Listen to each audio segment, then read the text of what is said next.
Hello guys, so we're back again here, and in this video, like the last video, I was going over isolation training and the benefits of isolation training, why you should be doing isolation training. In this video, we're going to be going over kind of like a part 2, compound training, how compound training can also be implemented in your training, depending on your goals. Because like I said before at the beginning of the last video, compound training has its own place along with isolation training, and isolation has its place along compound training.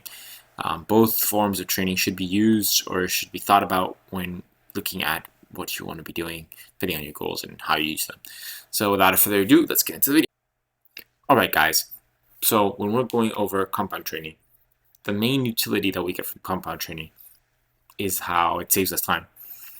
When we're training isolation work and we're doing any form of isolation exercise, we're training usually 1 or 2 muscles at a time, and this will lead to increased stimulation, increased muscle growth, and promote the growth hormone to target that muscle more than compound training would in general.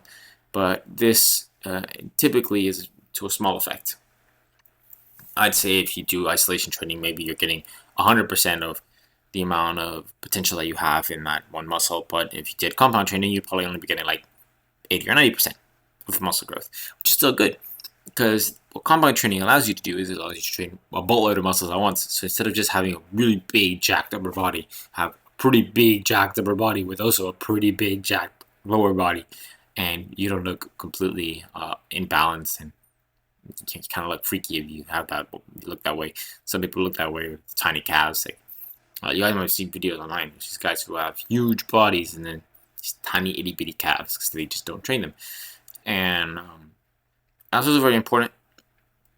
I'm gonna have to make a video of that in the future. A lot of people think that it's all genetics, all this stuff is genetics. They really undersell themselves. In general, training comes more to effort that you put in the genetics. Genetics does play a pretty large role, especially when you're looking at very high-level bodybuilders. You have to have good genetics. But typically, you'll still see good physiques in people who train over very many years, over a long period of time. But that's the main focus of the video. So when we're doing compound training, I'd say deadlifts are very useful. Squats are even more useful than deadlifts. I'd say squats are probably the most useful compound lift out of pretty much all of them. Squats are amazing. Push-ups are also very useful. I prefer push-ups over bench press because I feel like it gives you, it helps you with movement. You use more of a functional movement than a bench press. Bench press is really functional. You're never going to really be in a position where you have a weight like this and you have to push it off with you. It's never going to really happen. But with a push-up, it's closer to the waist, a little closer to chest. You get that same type of work. We can also slightly work on more your triceps. You do it wherever you are. You still get tricep work depending also on how you do bench press, but you get to do it wherever you are. Push-ups you can do whatever. It can work to other movements where you can then mix it with handstand push-ups and cartwheels, and it helps you with overall fitness. Well, bench press I feel is like a little bit more narrow. And the reason I was saying squats are typically more useful than deadlifts is because squats are pretty much one of the most functional movements you can do and the most functional weighted movements that you can ever do, because there's a lot of times in life where you're going to have to squat a weight over you, or like have to move something very heavy, and the power, all the power in your body, the majority of the power in your body comes from your legs. So if you have strong legs, it'll be very useful, and it trains the lower back, which people have a lot of issues with lower back. And if you do good morning squats, you'll get even way better lower back. And people always have these issues with lower back, and squats can often heal them. People have issues when they're doing squats, lower back issues, and that's usually because they're doing too heavy weight. So if you just decrease the weight and you really narrow down on the training on the lower back, then you're going to really benefit from that, and you're not going to have any issues with that in the future. But with the overall squat movement, it's just so functional and has so much utility to it. So it really is a useful movement, and I really recommend most people implement it in their routine. And if you can't do weighted squat, then you could just do jumping. Plyometrics also leads to a lot of muscle growth. You have more fast twitch muscle fibers. You become more explosive in your movements, and it very useful movement, especially if you can't get weights. A very useful workout plan. You just do some explosive squats, explosive squat jumps, and if you have something that you can jump up to, you can progressively jump higher and higher and higher and higher and higher. And I don't know if you guys seen these shorts. There's one Japanese guy who has like weights in his hands and he jumps and jumps. You can even increase it by like that by doing weighted squat jumps with like a pull bag or like weights in your hands. That would also make it harder.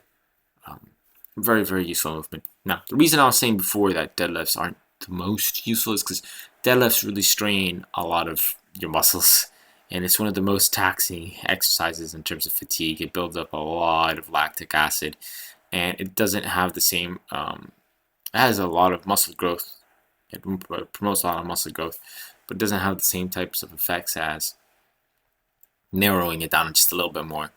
If you want to get good back, I mean, it trains your lower back quite a bit. It trains your arms, your forearms, because you're carrying heavy weight, your quad, your hamstrings, but you get a lot more from doing squats if you train your hamstrings. You get a lot more from doing pull-ups if you train your back, and pull-ups would also then train your forearms.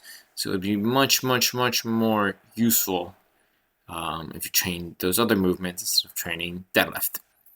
And although deadlift is still also a very functional workout, since you're lifting weight from under you, and there's a lot of times in life where you're going to have heavy weight under you and you have to lift it.